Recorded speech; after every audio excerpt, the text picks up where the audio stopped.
नमस्कार विद्यार्थी मित्रांनो, काल 2 दिवस अगोदर आपण इतिहास आणि भूगोल या दोन विषयावर चर्चा केली होती. आज आपल्याला राज्यघटना व पंचायत राज या दोन विषयावर चर्चा करायची आहे. या या ठिकाणी आपण समसामयिका ही सिरीज चालू केलेली आहे. तर या ठिकाणी आज आपल्याला बघायचंय राज्यघटना व पंचायत राज. आपण 2 दिवस अगोदर बघितलं इतिहास आणि भूगोल, तर आज बघायचंय राज्यघटना आणि पंचायत राज. राज्यघटना आणि पंचायत राज. तर चला लक्ष द्या.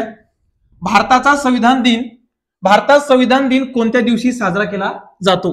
भारतात संविधान दिन कोणत्या दिवशी साजरा केला जातो? तर 26 नोव्हेंबर 1949. 26 नोव्हेंबर 1949. पहा, संविधान दिनाचे मुख्य उद्देश, संविधान दिनाचा मुख्य उद्देश संविधान दिनाचा मुख्य उद्देश की संविधानाची जनजागृती करणे. संविधानाची जनजागृती करणे. संविधानाची जनजागृती करणे. त्याच्यानंतर चला संविधानाची जनजागृती करणे. त्यानंतर डॉक्टर बी आर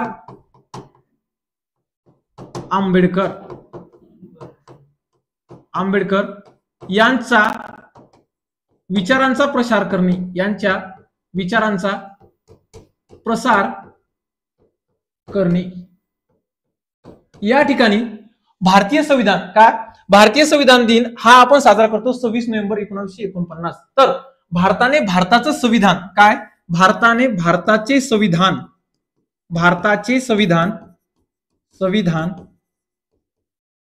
26 नोव्हेंबर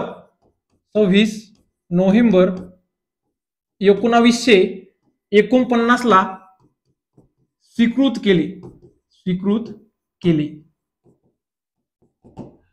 केले. त्यामुळं आपण हा जो 26 नोव्हेंबर हा दिन आहे, हा दिन आपण संविधान दिन म्हणून साजरा करतो. परंतु महाराष्ट्र सरकारने 2008 ला महाराष्ट्र सरकारने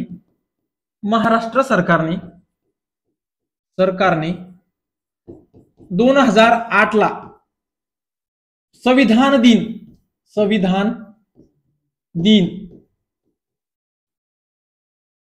करण्यासाठी अंमलबजावणी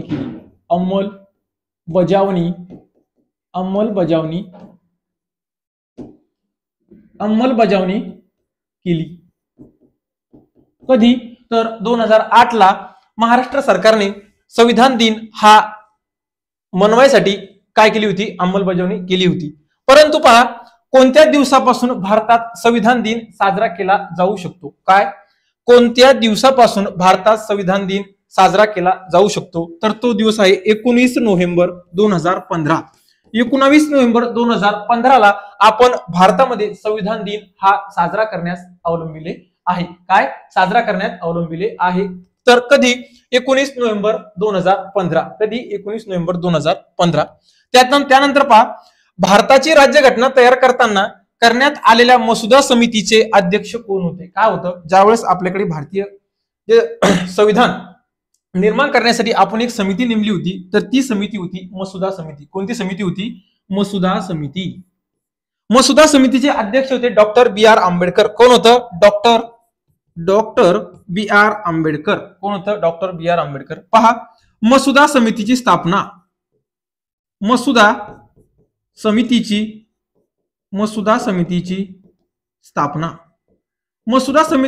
झाली होती 29 ऑगस्ट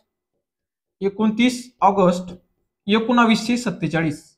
मसुदा समितीची स्थापना केली होती 29 ऑगस्ट 1947. आणि त्याच मसुदा समितीचे अध्यक्ष म्हणून आपण डॉक्टर बी आर आंबेडकर यांना नेमलेलं होतं. कोणाला नेमलं होतं? संविधान सभेची महत्वाची समिती. संविधान सभेची महत्वाची समिती. संविधान समितीची महत्वाची समिती ती म्हणजे मसुदा समिती. या मसुदा समितीमध्ये एकूण सदस्य होते 7. या मसुदा समितीमध्ये एकूण सदस्य समितीमध्ये एकूण सदस्य एकूण सदस्य, तर मसुदा समितीमध्ये एकूण सदस्य होते 7. किती सदस्य होते? मसुदा समितीमध्ये एकूण सदस्य होते 7 आणि मसुदा समितीचे अध्यक्ष होते डॉक्टर B.R. आंबेडकर. आणि ही जी मसुदा समिती ही संविधानाची अत्यंत महत्वाची समिती मानल्या जात होती.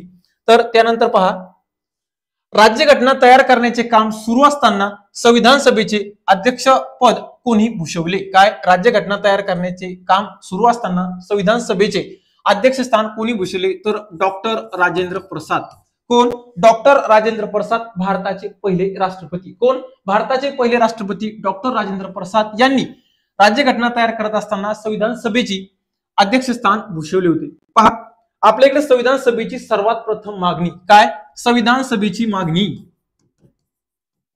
संविधान सभेची मागणी, संविधान सभेची मागणी केली होती 1895.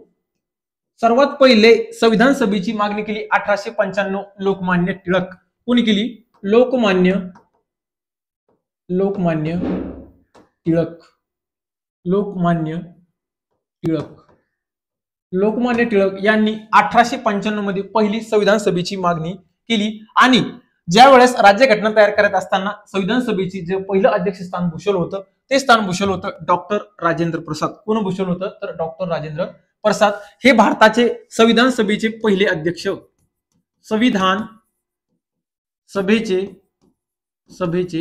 पहिले अध्यक्ष. जर असा प्रश्न आला, संविधान सभेचे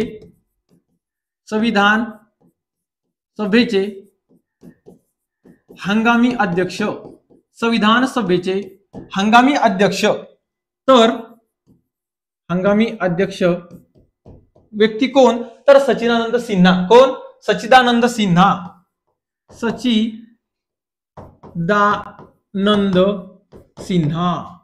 कोण? सच्चिदानंद सिन्हा. कोण? संविधान सभेचे हंगामी अध्यक्ष सच्चिदानंद सिन्हा. त्यानंतर प्रश्न येतो, संविधान सभेचे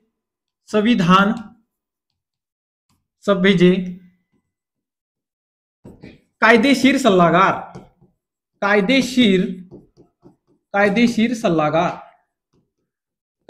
सल्लागार व्यक्ती हे सर बी.एन.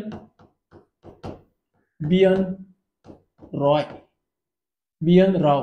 कोण आहे? Doctor B.N. राव. संविधान सभेचे कायदेशीर सल्लागार जर म्हणलं तर सर B.N. राव. त्यानंतर संविधान सभेचे पहिले अध्यक्ष डॉक्टर राजेंद्र प्रसाद. जर संविधान सभेचे हंगामी अध्यक्ष विचारलं तर सच्चिदानंद सिन्हा. आणि संविधान सभेची मागणी केली होती 1895 मध्ये, तो व्यक्ती आहे लोकमान्य टिळक. कोण आहे? लोकमान्य टिळक. घटना तयार करण्याचं कामकाज सुरू असताना संविधान सभेची पहिली अध्यक्षपद कोण भूषवलं? तर डॉक्टर राजेंद्र प्रसाद या व्यक्तीनं ते पद भूषवलेलं आहे. त्याच्यानंतर पहा, संविधान सभेचे प्रतीक म्हणून कशाचे चिन्ह स्वीकारण्यात आले होते? काय? संविधानाचं जे प्रतीक आहे ते कशाचं चिन्ह काय आहे? तर हत्ती. काय आहे? हत्ती. कोणता प्राणी आहे? तर हत्ती. कोणता प्राणी आहे? हत्ती. हत्ती हा सामर्थ्यवान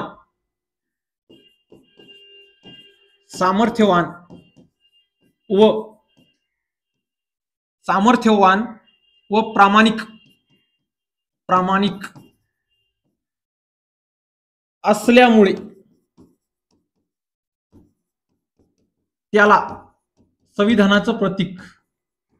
संविधानाचे प्रतीक म्हणून मानले जाते. काय? सामर्थ्यवान व प्रामाणिक असल्यामुळे त्याला संविधानाचे प्रतीक म्हणून मानले जाते. त्यानंतर पहा, भारताच्या राज्यघटनेच्या प्रस्तावनेत अत्यंत महत्वाचा प्रश्न आहे, लक्ष द्या. पहा, भारताच्या राज्यघटनेच्या प्रस्तावनेत धर्मनिरपेक्ष, काय? धर्मनिरपेक्ष हा शब्द कधी टाकण्यात आला? तर तो टाकण्यात आला होता 1976च्या 42व्या घटनादुरुस्तीनुसार. काय? 1976च्या घटनादुरुस्तीनुसार. पण 1976च्या वेळेस ज्या वेळेस आपल्याकडे 42वी घटनादुरुस्ती झाली त्यावेळेस भारताचे पंतप्रधान, काय? 1976ला भारताचे पंतप्रधान एक महिला व्यक्ती इंदिरा गांधी. भारताच्या पंतप्रधान होत्या इंदिरा गांधी. आणि ही जी 42वी घटनादुरुस्ती, या घटनादुरुस्तीला आपण म्हणतो छोटी घटना दुरुस्ती, छोटी घटना दुरुस्ती, छोटी घटना दुरुस्ती. असा प्रश्न येतो पोलीस भरतीला की कोणत्या घटना दुरुस्तीला छोटी घटना दुरुस्ती म्हणतात, तर ती घटना दुरुस्ती 42वी घटना दुरुस्ती. आणि ती 42वी घटना दुरुस्ती झाली 1976 ला. कधी झाली? 1976 ला. आणि याच 1976च्या घटना दुरुस्तीनुसार आपल्या भारतीय राज्यघटनेच्या प्रस्तावनेत आपण 3 शब्द टाकले होते. किती शब्द टाकले होते? 3 शब्द टाकले होते.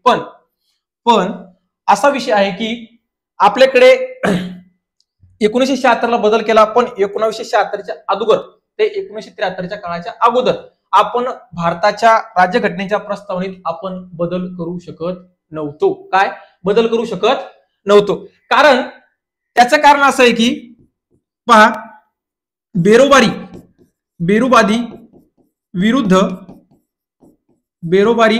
विरुद्ध भारत संघ, बेरोबारी विरुद्ध भारत संघ खटला. हा खटला येतो 1960चा. कधीचा असतो? बेरोबादी विरुद्ध भारत संघ हा खटला येतो 1960. या खटल्यानुसार असं सांगण्यात येतं की प्रस्तावना ही संविधानाची मूळ प्रत नाही. या खटल्यानुसार असं सांगण्यात येते की प्रस्तावना ही भारतीय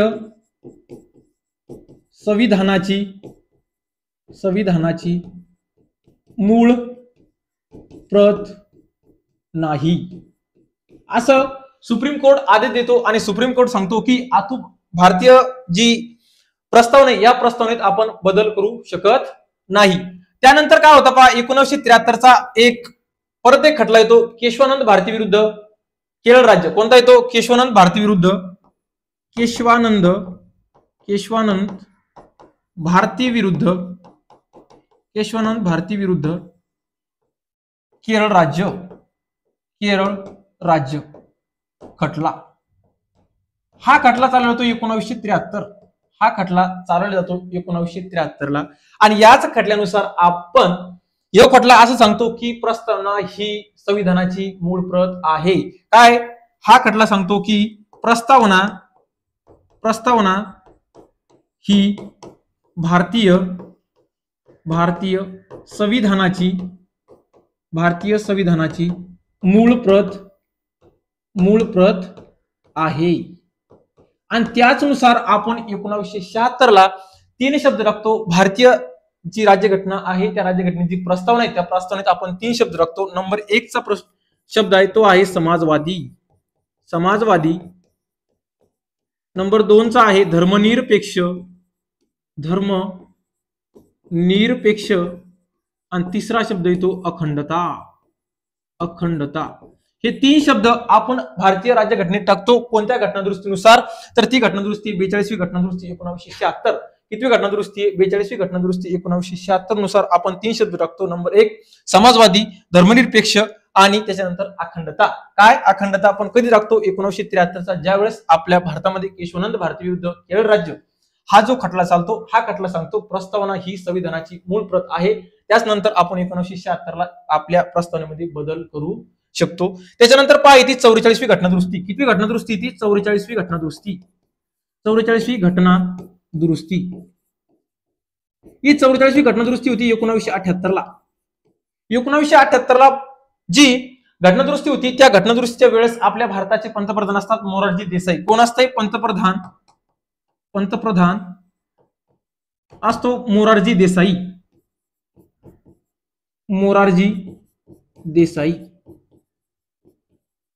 भारताचा जो पंतप्रधान असतो तो असतो मोरारजी देसाई. ही 44वी घटना दुरुस्ती कशाच्या संदर्भात असते? तर ही 44वी घटना दुरुस्ती याच्या संदर्भात असते की आपल्या भारतामध्ये आणीबाणीचा काळ लागला तेव्हा. काय? आपल्या भारतामध्ये आणीबाणीचा काळ लागला तेव्हा राज्यघटनेतील महत्वाची बदल, काय राज्यघटनेतील महत्वाचा जो बदल असेल त्याची पूर्तता करणे. काय? आणीबाणीच्या काळात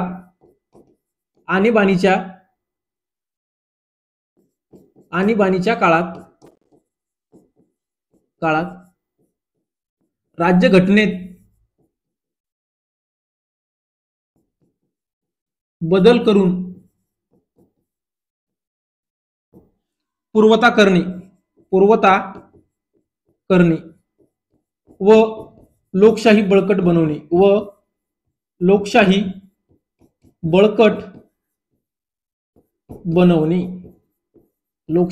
बळकट बनवणे त्यासाठी आपण कोणती घटनादुरुस्ती करतो? 44वी घटनादुरुस्ती 1978. त्यावेळेस भारताचे पंतप्रधान असतात मोरारजी देसाई. कोण असते? मोरारजी देसाई. त्यानंतर पहा कोणत्या कलमानुसार राज्यघटनेत बदल करता येऊ शकतो? काय? कोणत्या कलमानुसार राज्यघटनेत बदल करता येऊ शकतो? तर तो बदल आपण करू शकतो कलम 368 नुसार. किती नुसार? कलम 368 नुसार. आणि हा जो घटनादुरुस्तीत बदल करण्याचा अधिकार काय? हा अधिकार असतो संसदेला. कोणाला असतो? संसदेला हा अधिकार असतो. 368 कलमानुसार संसदच आपल्या भारतीय राज्यघटनेत बदल करू शकते. हे घटनादुरुस्ती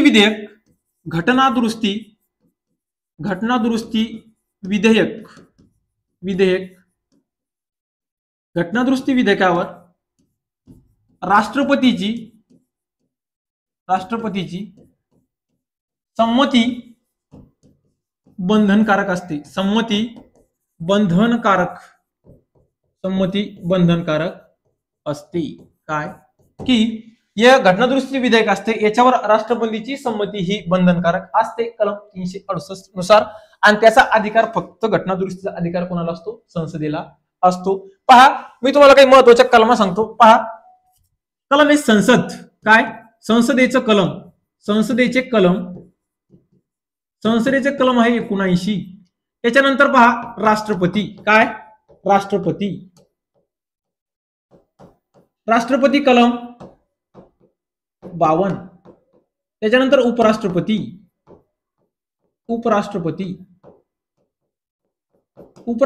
कलम 63.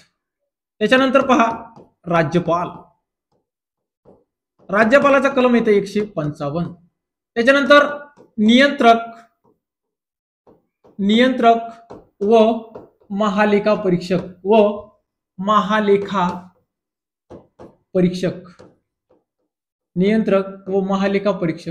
कलम 148. त्याच्यानंतर पहा निवडणूक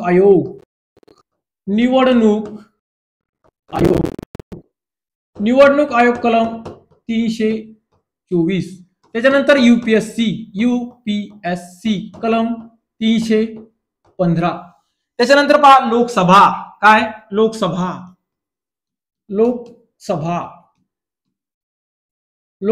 कलम 81. लोकसभा कलम 81.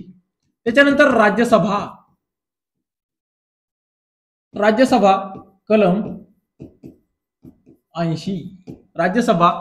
80. लोकसभेचं कलम 81, राज्यसभेचं कलम 80 आणि संसदेचं कलम 79. पहा राष्ट्रपती कलम 52, उपराष्ट्रपती कलम 63, राज्यपाल 155, नियंत्रक व महालेखा परीक्षक कलम 148, निवडणूक आयोग 324, यूपीएससी कलम 315, लोकसभा कलम 81 आणि राज्यसभा कलम 80. लोकसभा संसदेचं कनिष्ठ सभागृह. संसदेचं कनिष्ठ सभागृह जर म्हटलं तर कोणतं येते? लोकसभा. आणि संसदेचं जर वरिष्ठ सभागृह जर म्हणलं तर राज्यसभा. कोणतं सांगायचं? राज्यसभा. पोलीस भरतीला कोणत्याही स्पर्धा परीक्षेला प्रश्न विचारला जातो की संसदेचं कनिष्ठ सभागृह कोणतं? यामध्ये आपण कन्फ्युज होतो. राज्यसभा मारायचं की लोकसभा मारायचं? तर लक्षात ठेवायचं वर्रा अशी स्ट्रिक मारायची वर्रा. जर संसदेचं वरिष्ठ सभागृह जर आलं तर त्याची स्ट्रिक मारायची वर्रा. म्हणजे संसदेचं वरिष्ठ सभागृह कोणतं? तर राज्यसभा. आणि संसदेचं कनिष्ठ सभागृह जर म्हटलं तर कोणती? लोकसभा. लोकसभेचं कलम विचारतात 81 आणि राज्यसभेचं कलम विचारतात तर 80. अशा काही महत्वाच्या कलमा आहेत, त्या कलमा तुम्ही लक्षात ठेवा. समजलं? त्याच्यानंतर पहा घटना समितीचं कामकाज सुरू झाल्यानंतर 13 डिसेंबर 1946 रोजी उद्दिष्टांचा ठराव कोणी मांडला? तर तो उद्दिष्टांचाच ठराव मांडला होता भारताचे पहिले पंतप्रधान पंडित जवाहरलाल नेहरू. कोण? पंडित जवाहरलाल नेहरू. पंडित जवाहरलाल नेहरू यांनी उद्दिष्टांचा ठराव मांडला. तो मांडला 13 डिसेंबर 1946 ला. कधी मांडला? 13 डिसेंबर 1946 ला ठराव मांडला. परंतु जे घटना समितीचं आपलं जे कामकाज आहे, काय घटना समितीचं कामकाज चाललं होतं 2 वर्ष 11 महिने 18 दिवस. किती दिवस चाललं होतं? 2 वर्ष 11 महिने 18 दिवस आपल्या भारतीय राज्यघटनेचं कामकाज चाललं. आणि ते कामकाज सुरू झाल्यानंतर 13 डिसेंबर 1946 ला उद्दिष्टांचा ठराव मांडला पंडित जवाहरलाल नेहरू. पंडित जवाहरलाल नेहरूंना उद्दिष्टांचा ठराव मांडला, परंतु तो स्वीकारला. काय स्वीकारला? तो स्वीकारला गेला 22 जानेवारी 1947 ला. कधी स्वीकारण्यात गेला?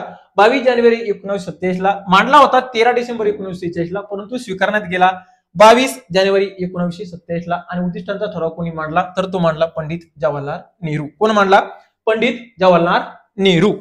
त्याच्यानंतर पहा, कोणाला स्थानिक स्वराज्य संस्थेचा जनक किंवा पितामह म्हणून ओळखले जाते? काय? स्थानिक स्वराज्याचा जनक व पितामह म्हणून कोणाला ओळखतात? तर तो व्यक्ती आहे लॉर्ड रिपन. कोण आहे? Lord Ripon. हा एक ब्रिटिश भारतीय गव्हर्नर. याचा जर कार्यकाळ विचारला, काय कार्यकाळ याचा कार्यकाळ सांगायचा 1880 ते 1884. 1880 ते 1884 पर्यंत हा भारताचा गव्हर्नर, ब्रिटिश गव्हर्नर जनरल राहिलेला व्यक्ती आहे. तर तो कोण आहे? Lord Ripon. कोण आहे? Lord Ripon. काय? Lord Ripon. या लॉर्ड रिपनचं एक महत्वाचं पुस्तक, बुक, काय एक याचं महत्वाचं बुक आहे, ते बुक विचारल्या जाते परीक्षेला. ते बुक आहे ड्युटी. काय? Duty of age. काय? Duty of age. हे लॉर्ड रिपन या व्यक्तीनं लिहिलेलं पुस्तक आहे. कोणतं? Duty of age. आणि हाच ब्रिटिश गव्हर्नर राहिलेला व्यक्ती, भारताचा गव्हर्नर राहिलेला व्यक्ती आहे. त्याचा कार्यकाळ आहे 1880 ते 1884 पर्यंतचा. त्याचं एक बुक किंवा पुस्तक आहे ड्युटी ऑफ एज. त्याच्यानंतर पहा, ग्रामपंचायतीची सदस्य संख्या इतकी निर्धारित करण्यात आलेली आहे. निर्धारित म्हणजे ग्रामपंचायतीची जास्तीत जास्त सदस्य संख्या किती असू शकते? तर ती असती 7 ते 17. किती असती? 7 ते 17 ग्रामपंचायत. आणि ग्रामपंचायत मध्ये सदस्य संख्या जर आपल्याला जास्तीत जास्त सांगायची असेल तर ती आपण सांगायची 7 ते 17. किती सांगायची? 7 ते 17. पहा, यामध्ये ग्रामपंचायत जर असा प्रश्न आला तर भारतात पहिली ग्रामपंचायत, काय? भारतातील पहिली ग्रामपंचायत कोणत्या राज्यात स्थापन करण्यात आली? भारतातील पहिली ग्रामपंचायत भारतातील पहिली ग्रामपंचायत भारतातील पहिली ग्रामपंचायत स्थापन करण्यात आली होती. ती आली होती राजस्थान. कुठे आली होती? राजस्थान मधील नागौर जिल्हा. कोणता? नागौर जिल्हा. नागौर जिल्हा या जिल्ह्यामध्ये एक गाव आहे. नागौर जिल्ह्यामध्ये एक गाव आहे. त्या गावामध्ये काय? पहिली ग्रामपंचायत स्थापन करण्यात आली होती. आणि त्याची स्थापना काय? त्या ग्रामपंचायतीची स्थापना झाली होती 2 ऑक्टोबर 1959 ला. कधी झाली होती? 2 ऑक्टोबर 1959 ला. आणि त्या ग्रामपंचायतीची स्थापना केली होती भारताचे पहिले पंतप्रधान कोण? पंडित जवाहरलाल नेहरू. कोण स्थापना केली होती? हिची स्थापना केली होती पंडित जवाहरलाल नेहरू. कोणी केली होती? पंडित जवाहरलाल नेहरू. आणि तेव्हापासूनच भारतात ही जी राजस्थान या राज्यात पंचायत राज सुरुवात झालं होतं. काय झालं होतं? पंचायत राजची सुरुवात झाली होती 2 ऑक्टोबर 1959 पासून. आणि त्या ग्रामपंचायतीची स्थापना केली होती, ती केली होती पंडित जवाहरलाल नेहरू. कोणी केली होती? पंडित जवाहरलाल नेहरू. पहा, त्याच्यानंतर असा प्रश्न येतो, महाराष्ट्रात पहिली ग्रामपंचायत कोणत्या जिल्ह्यात आहे? ग्रामपंचायत कोणत्या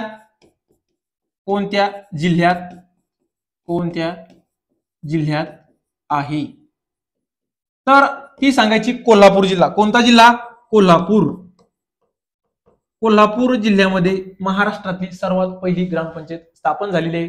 जर भारतात पहिली ग्रामपंचायत जर विचारली तर ती ग्रामपंचायत कोणत्या ठिकाणी? तर राजस्थान नागौर या जिल्ह्यामध्ये आहे. समजलं? त्यानंतर पहा, महाराष्ट्रात जिल्हा परिषद व पंचायत समिती अधिनियम खालीलपैकी कोणत्या समितीच्या शिफारसीनुसार अस्तित्वात आला? काय? महाराष्ट्रात जिल्हा परिषद व पंचायत समिती अधिनियम खालीलपैकी कोणत्या समितीच्या शिफारशीनुसार अस्तित्वात आला? तर आपल्याकडे एक समिती नेमली होती, वसंतराव नाईक समिती. कोणती समिती होती रे? तर वसंतराव नाईक समिती. कोणती समिती होती? वसंतराव नाईक समिती. आणि याच वसंतराव नाईक समितीची स्थापना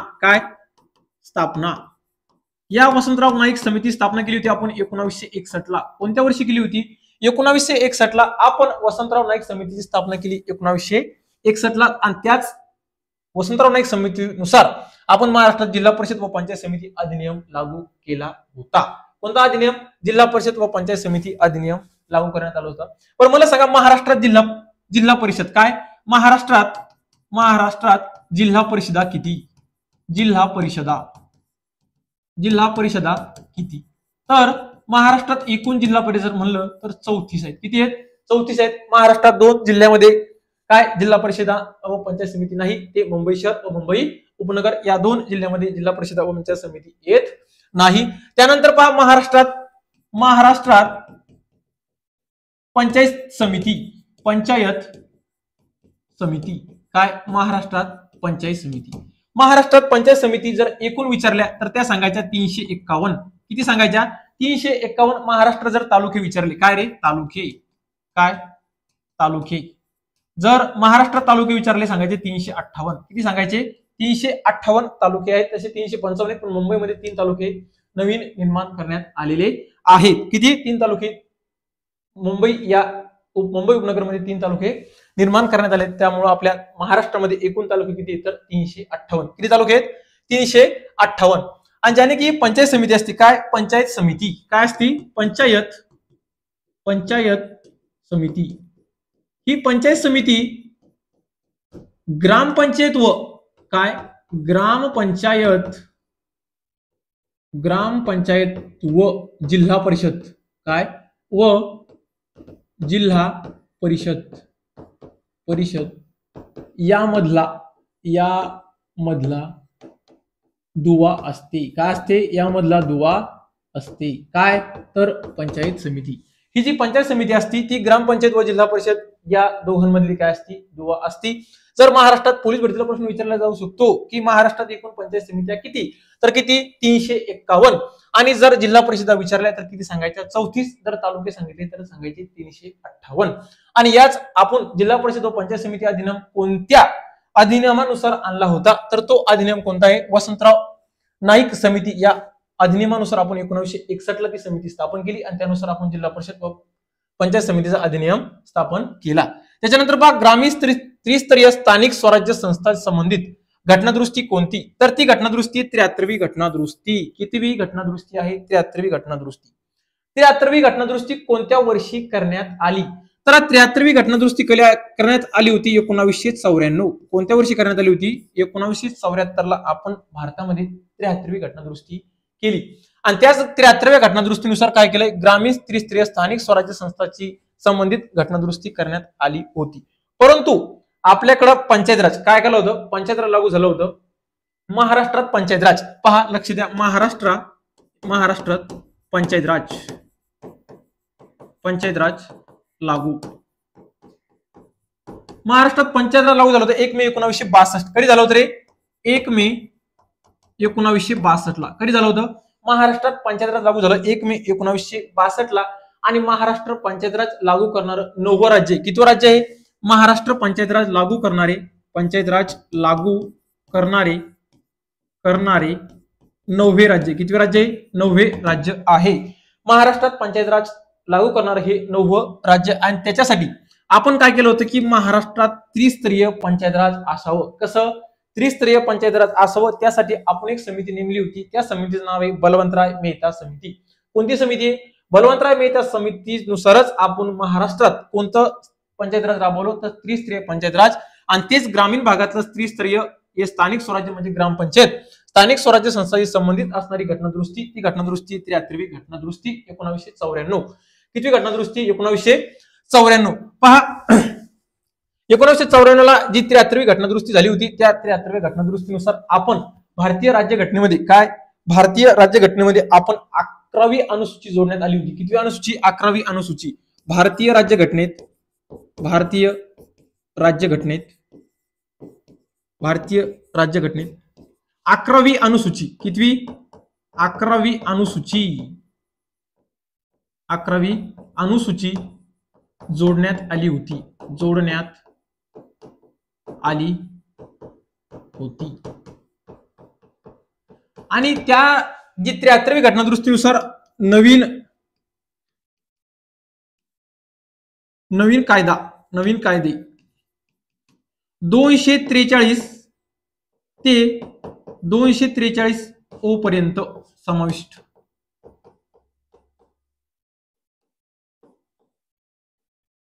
243 ते 243 ओ पर्यंत समाविष्ट करण्यात आलं होतं 73व्या घटनादुरुस्तीनुसार. आणि भारतीय राज्यघटनेत या 73व्या घटनादुरुस्तीनुसार आपण 11वी अनुसूची जोडण्यात आली होती. आणि ती 73वी घटनादुरुस्ती कधी केली होती? 1994. कोणत्या वर्षी करण्यात आली होती? 1994. पहा, लक्ष द्या, जे महाराष्ट्रात आपण त्रिस्तरीय पंचायत राज राबवलं, काय? त्रिस्तरीय पंचायत राज राबविले. त्यासाठी आपण एक समिती नेमली होती. त्या समितीचं नाव आहे बलवंतराय मेहता समिती. कोणती समिती आहे? बलवंतराय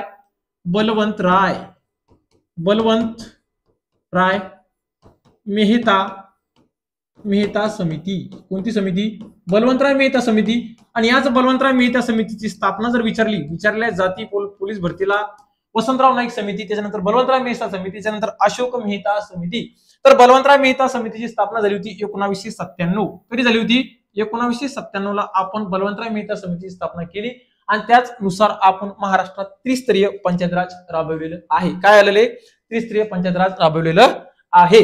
त्याच्यानंतर पहा, सरपंचास आपला पदाचा राजीनामा द्यायचा झाल्यास तो कोणाकडे द्यावा लागतो? तर तो द्यावा लागतो पंचायत समिती सभापती. कोणाकडे द्यावा लागतो? पंचायत समिती सभापतीकडे द्यावा लागतो. जर सरपंचाला आपला राजीनामा द्यायचा असेल तर तो आपला राजीनामा कोणाकडे देऊ शकतो? तर पंचायत समिती सभापती. पण जर उपसरपंचाला आपला राजीनामा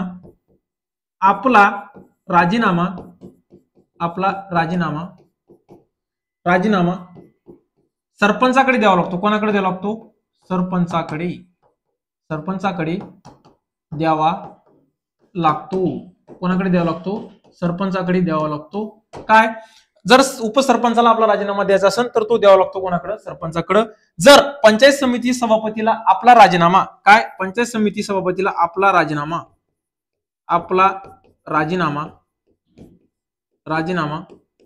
कोणाकडे द्यावा लागतो?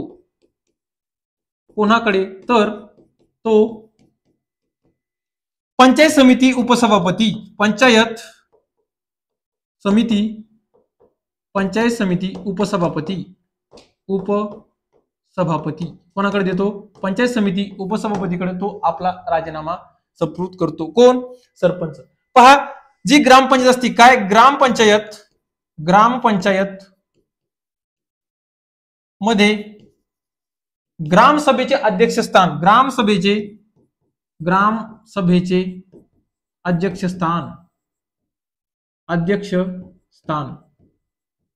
कोण भूषवितो? तर ते असतो सरपंच. कोण असतो? सरपंच. ग्रामपंचायतीचा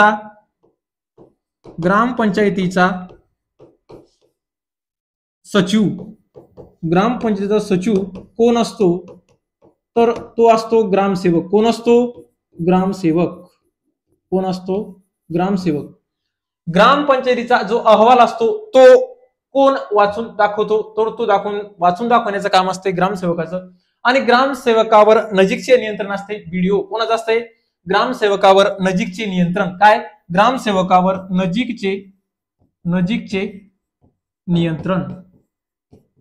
नजीकचे नियंत्रण असते, तो असतो BDO. कोण असतो? BDO. आपण याला म्हणतो गट विकास अधिकारी. काय म्हणतो? गट विकास अधिकारी. आपण याला काय म्हणतो? गट विकास अधिकारी. काय म्हणतो? गट विकास अधिकारी. तर मित्रांनो, आपण या ठिकाणी आज पंचायत राज्यघटना व पंचायत राज हे दोन विषय बघितलेले आहेत. तर उद्या आपण या अर्थशास्त्र या विषयावर चर्चा करू. याच ठिकाणी थांबतो. धन्यवाद.